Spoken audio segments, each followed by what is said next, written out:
طريقة تحضير بريوش للسحور في رمضان. اللي حابة تشوف الوصفة ما عليها إلا تشوف معنا الفيديو من الأول للأخير وتشوف المقادير وطريقة التحضير. السلام عليكم ومرحبا بكم في قناة شيوة أم رمزي. اليوم إن شاء الله وعلى بركة الله راح نديرو بريوش للسحور في رمضان إن شاء الله وعلى بركة الله. نحتاجو كاس ماء دافي، نحتاجو كاس حليب دافي، نحتاجو ربع كأس من الزيت العادي، ونحتاجو ملعقة كبيرة من السكر وملعقة كبيرة من خميرة الخبز كما راكم تشوفوا، ونحتاجو الفارينة، ونحتاجو كذلك لافاني، وبلا ما ننساو الملح. نشوفوا بسم الله وعلى بركة الله. نحط الكاس تاع الحليب بسم الله هكا، نزيد الكاس تاع الماء اللي يكونوا دافيين هكذا، نزيد ملعقه كبيره تاع السكر وملعقه كبيره تاع خميره الخبز.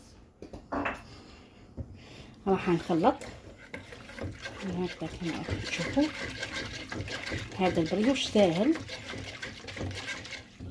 وناجح بسم الله. نزيد نحط ربع كأس من الزيت كما راكم تشوفوا. من بعد ما ندمجوا لي المقادير مليح، واش ندير؟ نبدا نزيد الفارينه كما راكم تشوفوا، وندير الفانيلا،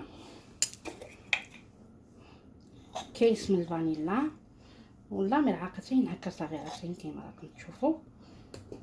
اذا كانت الفانيلا تاعك سائله ديريها مع السوائل، تحطيها في الاول مع الزيت والماء والحليب هكا. نكمل نخلط، نزيد نبقى نضيف الفارينه هنا بلا ما ننسى الملح. ندير حوالي ملعقه صغيره تكون معمره مليح هكذا من الملح، والملح ديما يقعد على حساب الذوق. نكمل نشف العجين تاعي، لكن ما نشفوش بزاف باش يجيك البريوش تاعك خفيف. لازم تخلي العجينه تاعك طريه. شوفوا العجينه اللي تحصل عليها. واش ندير؟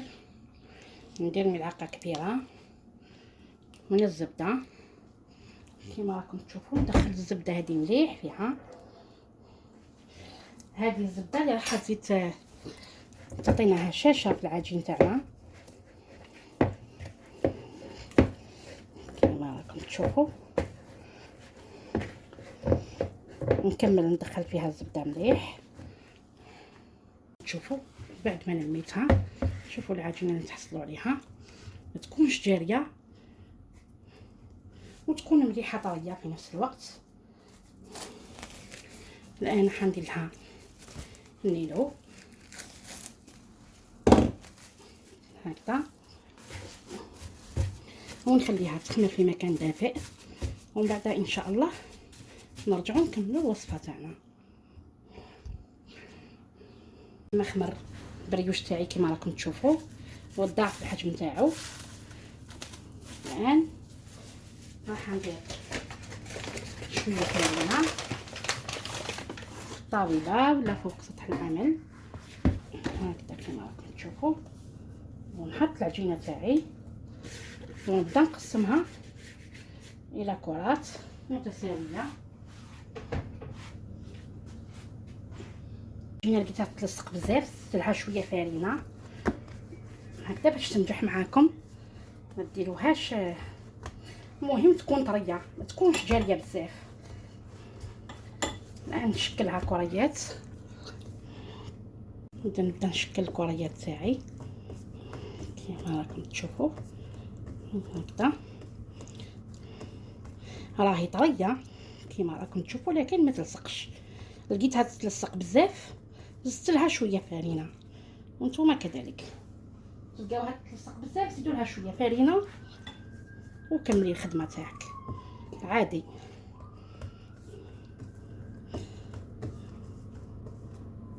تشوفوا راح نستعين بالفرينه. بسم الله. ونبدا نكرس هكذا، نفتحهم هكذا على شكل بيضاوي، وكي نبدا نفتح هكا نفتحهم مع بعض ونخليوهم رايحين يخمروا لكم يعني هكذا. نزيد نجيب الثانيه هكذا، تخفوا يديكم باش ما يخمر لكمش يعني هكذا كما راكم تشوفوا. نفتحها على شكل بيضاوي.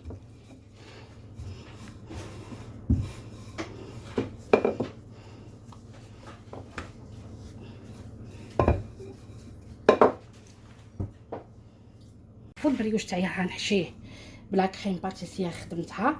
وحده درت لها ذوق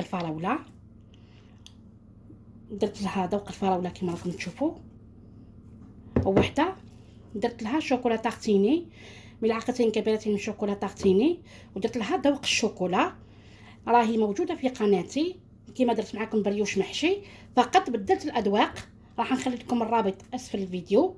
اذا بعد ما فتحتها على شكل بيضاوي راح ندير الكريمه كما قلت لكم. كريم باتيسير خدمتها عادي، راهي موجوده كما خدمت معكم بريوش بالكريمه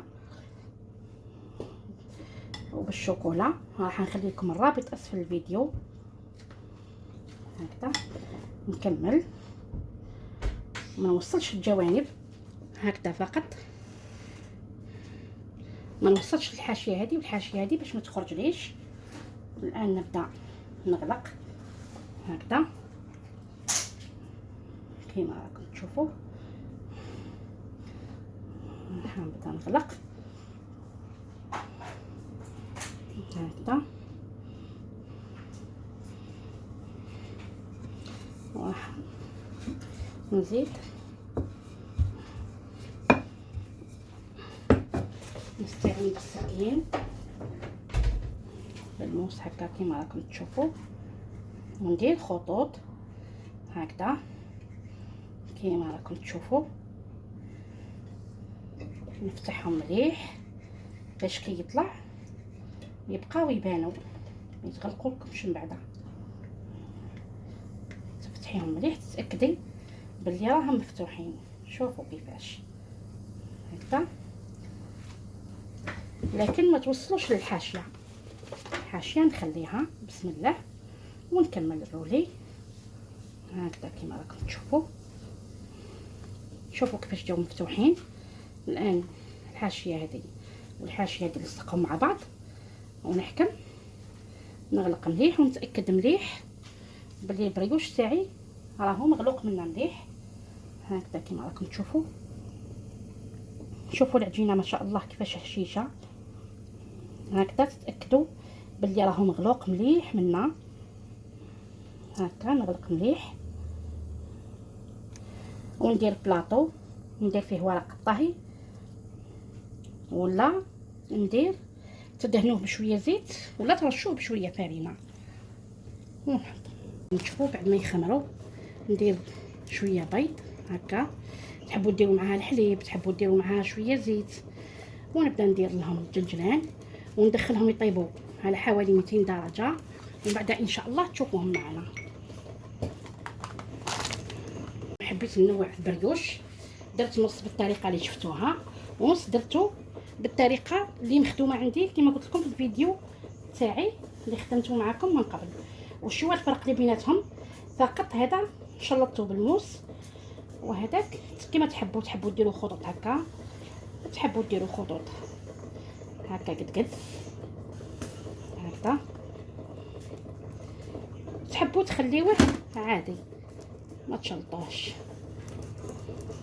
ومن بعد ندهنوه بالبيض، لكن ما نديرولوش الجلجلان.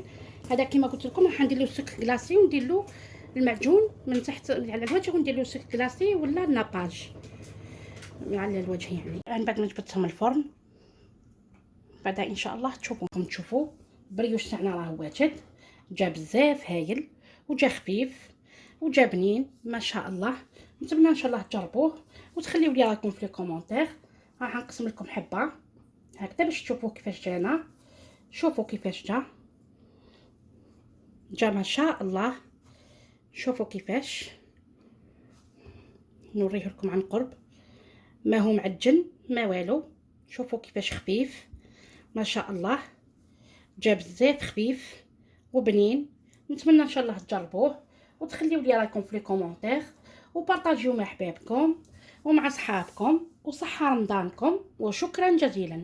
لهنا كملاحظه اخيره، عين البريوش تاع كي نجح لك لازم الماء يكون دافي